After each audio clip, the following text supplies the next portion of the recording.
આપણે સૌ લડી લેવાનું છે મિત્રો। જસદણ વિછાની અંદર પણ ગેરકાયદેસર ખેતરોમાં ટાવર ઉભા કરવાનું કામ કર્યું। આ પોલીસને અને કંપનીના અધિકારીઓને જયારે મેં મોરો આપ્યો, આજે 6 દિવસ થઈ ગયા એ કામ બંધ રૂક્યું છે, ત્યારે આપણે સૌએ પણ એક થવાની જરૂર છે, સંગઠિત થવાની જરૂર છે। કારણ કે આ દેશનો ઇતિહાસ એવું કહે છે કે જ્યારે પણ આ દેશમાં ક્રાંતિ થઈ છે ત્યારે ખેડૂતોના દીકરાઓએ ક્રાંતિ કરી છે, ગરીબ અને મજૂર વર્ગના દીકરાઓએ ક્રાંતિ કરી છે, તૂટેલા ફાટેલા કપડા પહેરવા વાળા લોકોએ ક્રાંતિ કરી છે, ઉગાડા પગે ફરવા વાળા લોકોએ ક્રાંતિ કરી છે।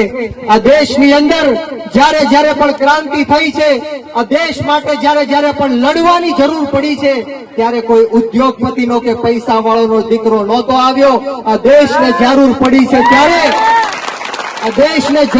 છે ત્યારે હસતા હસતા જો કોઈ ફાંસીના માચડા ઉપર ચડ્યું હોય તો એ આપણા ગરીબ ખેડૂતોના દીકરા હતા।